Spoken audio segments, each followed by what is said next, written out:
Hi, and welcome to our video podcast. I'm Brent Dodge, and today's episode is on the sports medicine approach to the anterior cruciate ligament. And I have with me physical therapist Bob Botkin, a physical therapist here at Alpine Physical Therapy, and notably, Bob is also an athletic trainer certified. Bob, welcome to the show. Thanks, Brent. You know, what I'm interested in knowing right off the bat is, Bob, tell us a little bit about your background in sports medicine. Okay. Well, I grew up in a small eastern Montana town and kind of played sports by default because there wasn't that many of us. So played all the high school sports I could, and saw a few injuries, you know, as a teenager, but didn't really know much about it then. Came to the University of Montana for sports medicine specifically. Actually got the opportunity to play football for the Grizzlies for a couple years, so got my interest going there and went through the athletic training program here. Graduated, worked in a physical therapy clinic, and really liked the PT aspect of it. So I went back, got my degree, master's degree in physical therapy, and saw a lot of knee injuries in those 2 years, and really sparked my interest on the knee. So this stuff isn't new. You've been around a lot of different types of knee injuries, things like the anterior cruciate ligament, like we're going to talk about today. Yeah. I've been, you know, my first exposure was in college. My junior year of college, a friend of mine tore his ACL, so got to see the surgery, got to see some of the rehab done there at that point. And so I've been doing PT for 8 years, athletic training now for 12 years. So we see quite a few of those in the field as well. Well, what's it like? You know, somebody's out on the field or they're out enjoying their sport, recreation, hobby.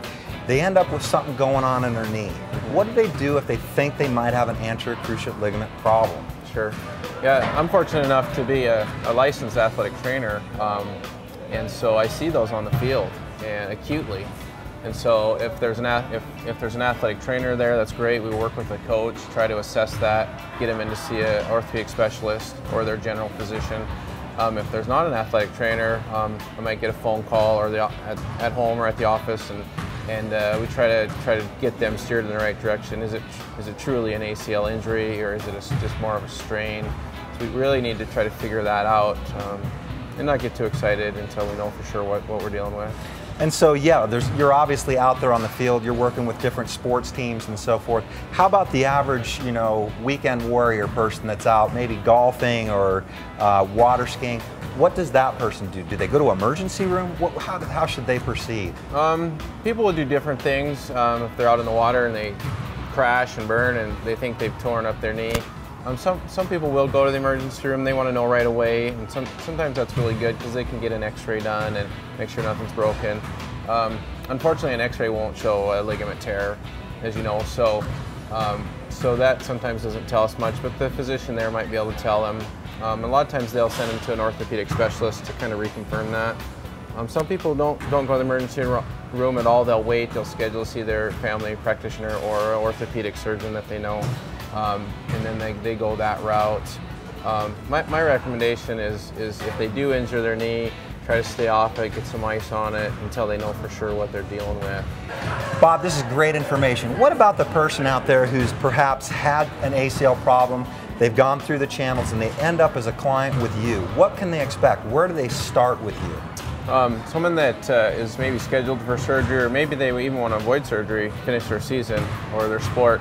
I like to do what's called Prehab, and so it's just rehab before surgery. And we really work on getting their motion back, their swelling down, get their muscles firing correctly, get full extension so they can walk normally. That's really key. And then just see how they do. Some people respond really well to that, and some people struggle a little more. So that's kind of what I call phase one. And it's real similar to if they have surgery, then they're still in that phase one of post-surgery, where we want to get their swelling down, their pain down, their motion back, get the muscle reacting a little better again. So you've got motions back, pains down, swellings down, you're starting to see some better control on the limb. Do you go to a phase two then at that point? Yep, I do, and then get them kind of phasing into that next stage of where we can start to do a little bit of weights maybe, some step-ups. Some squats, and I like to do a lot of single leg work. Bicycle is in that phase where they're doing single leg bike, single leg squats, single leg lifts, things like that, where they tend to favor their good leg, their non-surgical leg. So I really this want to kind of calls it out and helps them to really use that one. Right. Yep. And it's funny because I'll put them in front of a mirror, or they'll do the bike, and they'll really be amazed at how much that their non-surgery leg is working. Wow. So that's kind of I call that the phase 2. So is there a phase 3 that you'd take people through? Yep, definitely. And that varies a lot more. Let's say I have a teenage athlete, high school athlete, they're going to definitely get into that phase 3 where we're starting to do some jogging. And that's all based on protocol depending on the doctor that we're working with. So we want to check with them. Some docs wait a little bit longer, some a little sooner depending on the sport and the athlete. And so it's based on, some of it's based on protocol. Now protocol, that's kind of a word that we hear a lot with ACL. Can you describe what a protocol is, how that works, and how that helps you and the client? Yeah, we work with a lot of area orthopedic surgeons, and they'll have they have different surgery techniques, they have different kind of rehab plans, and so we work with them real close with their protocols. And basically what a protocol is, it lines out kind of, it's a timeline. And so it kind of gives us healing time, kind of that phase 1 we talked about is healing time. Phase 2, they're healing well, we can start doing more things. Phase 3 is really varies a little bit more, but that's kind of what we do. And as physical therapists, we have our own little twists and what we like, what we've had success with. And so we follow a protocol, more like say a timeline to get to our final goal of return to sport, return to work, whatever their goal is. Now when someone finishes, let's say they've gone all the way through a phase 3, what's the long-term outlook for somebody that's got a great, stable knee, they've really gone through the rehab well? What's the forecast for someone like that? My experience is really good. The surgery is a really good surgery. They've got that figured out. There's a lot of ACL injuries and surgeries now, and so the docs in Missoula have done a lot of surgeries, and they're great surgeons. They get a great repair. And so a lot of times my patients will come back to me in about a year and a half later and say, you know, my knee's as good as my other one, if not better. Wow. And so that's great. The prognosis is really good. We do see a few re-injuries, not so much of the ACL. Occasionally we do. Sometimes we'll see the other knee get injured, which is an interesting thing that's being researched right now, but had really good results. Especially with the younger athletes, even middle-aged, older athletes that have had the ACL have done really well. Now, there's a lot of talk about taking people who have a potential risk for an ACL tear, ACL injury, and physical therapists and others are designing programs on the front end. Are you seeing results with that when people come through a program like that in terms of reduced numbers of injuries? You know, we haven't done research on that here just because we don't have the numbers, but the research I've read on the preseason training types of programs out there in the bigger cities, they're definitely seeing less injuries. We're still seeing some of the ACL injuries, but I think we're seeing less than we used to, maybe say 5 years ago, 10 years ago.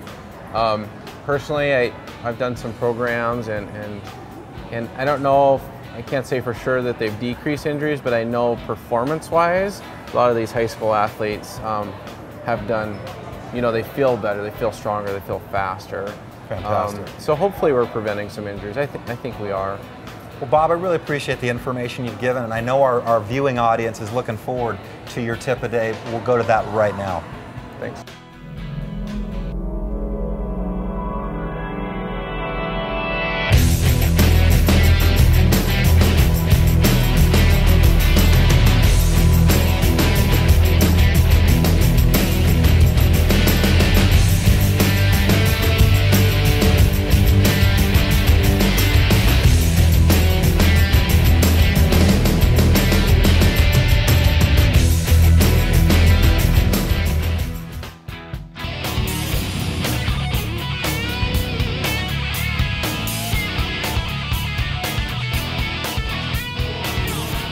Here's the tip of the day, talking about knee injuries. If you think you've got an ACL injury or a knee injury and aren't sure, it's really best to consult with your area physician or physical therapist, a professional that really understands knee injuries. So I encourage you to do that, and you can get help that way. I'd like to again thank Bob Botkin, physical therapist here at Alpine Physical Therapy, for spending time with us and talking about the sports medicine approach to the anterior cruciate ligament. Now, for more information, I invite you to check out our website. It's www.alpineptmissoula.com. If you'll go in there, look at the homepage. On the left side, you'll see patient resources. If you'll click on that, you'll see a library of orthopedic situations. Go to knee. You'll see a couple of different documents on anterior cruciate ligament. We invite you to check that out. For additional information, feel free to call our main clinic here at the Peak Health and Wellness Center. You can reach us at 251-2323. And thanks for joining us.